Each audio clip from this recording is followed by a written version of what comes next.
बिस्मिल्लाहिर्रहमानिर्रहीम। अस्सलाम वालेकुम। कैसे हैं आप सब? उम्मीद है कि आप सब ठीक होंगे। मैं भी अल्लाह का शुक्र है बिल्कुल ठीक ठाक हूँ।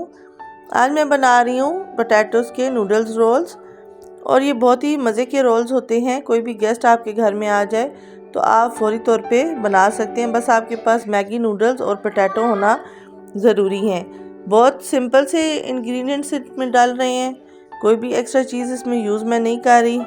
चलते हैं जी रेसिपी की तरफ। आपको मैं स्टेप बाय स्टेप डिटेल में बताती हूँ कि ये मैं कैसे बना रही हूँ। आपने मेरी रेसिपी को फॉलो करना है।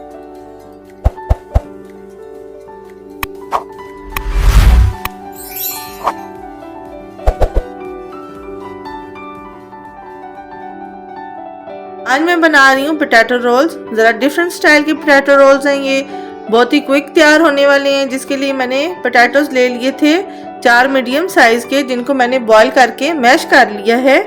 इसमें अब मैं ऐड कर रही हूँ 1 टीस्पून ब्लैक पेपर, 1 टीस्पून इसमें मैं ऐड कर रही हूँ सॉल्ट का, और 3 टेबलस्पून मैं इसमें ऐड कर रही हूँ मैदा। इसमें मैं ऐड कर रही हूँ ग्रीन चिल्लीज 2 टेबलस्पून मैंने ले लिया, और मैंने इनको क्रश कर लिया है, काट लिया है बारीक बारीक।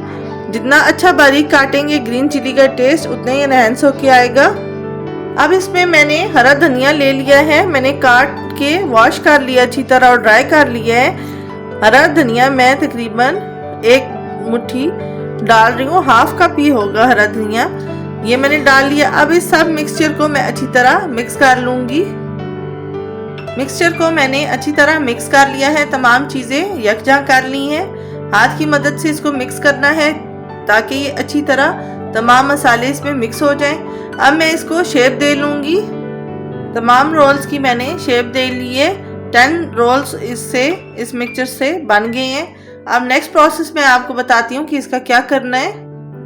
रोल्स के ऊपर कोटिंग के लिए मैंने मैदा को जो है पेस्ट बना ली है मैदे की। तकरीबन जितना आपको ज़रूरत है उस हिसाब से आप बना सकते हैं। मेरे पास 2 पैकेट हैं ये मैगी नूडल्स के। इसको मैं पका लूँगी, बिल्कुल थोड़ा सा पानी डाल के। बहुत मैंने इनको गलाने तक नहीं पकाना, थोड़ा कच्चा कच्चा रखना और पकाना है। नेक्स्ट मैं आपको प्रोसेस बताती हूँ कि फिर मैं इसके साथ क्या करूँगी। मैगी नूडल्स मैंने बना ली हैं। अब मैं इसके ऊपर रोल्स के ऊपर इन दोनों चीज़ों की कोटिंग करूँगी। रोल्स को मैंने शेप दे ली है, नूडल्स भी ऊपर लगा दिए हैं। इसको मैं साथ साथ फ्राई करूँगी और साथ साथ सबको इसी तरह ही मैं कोटिंग कर लूँगी। रोल्स को 1 बाय 1 मैंने फ्राई के लिए डाल दिया है। एक तरफ से रेड हो रही हैं तो मैं इनकी साइड चेंज कर रही हूँ। बड़े एहतियात से आपने इन्हें फ्राई करना है। बहुत ही सॉफ्ट से और नाजुक से ये रोल्स हैं, इसलिए बिल्कुल एहतियात से इनकी साइड आपने चेंज करनी है। बहुत स्लो फ्लेम पे इसको नहीं पकाना, क्योंकि बहुत स्लो फ्लेम पे ये बिखर जाएंगे। इसलिए थोड़ी सी तेज़ फ्लेम पे आप इसको रेड कर लेंगे, क्योंकि इसमें कच्ची चीज़ तो कोई डली हुई नहीं है, पोटैटोज भी गले हुए हैं। इसलिए इनको 1 बाय 1 आप बस इनको रेड करेंगे और निकाल लेंगे। 3 रह गए थे, वो भी मैंने इसमें ऐड कर दिए। साथ साथ ये सब एक साथ फ्राई हो जाएंगे। तमाम रोल्स हमारे बन के रेडी हो गए हैं। बहुत ज़बरदस्त सा कलर ऊपर आ गया है।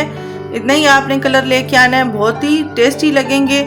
मेरे तरीके से बनाएं, एंजॉय करें। फ्रेंड और फैमिली के साथ शेयर ज़रूर किया करें, कमेंट ज़रूर दिया करें। बहुत ही यूनिक सी डिफरेंट सी रेसिपी है। आप भी बनाएं, ट्राई करें और एंजॉय करें। आज की रेसिपी और वीडियो यहीं तक थी। इंशाल्लाह नेक्स्ट वीडियो में नेक्स्ट रेसिपी के साथ मुलाकात होगी। तब तक अपना बहुत सारा ख्याल रखिएगा। अल्लाह हाफिज़।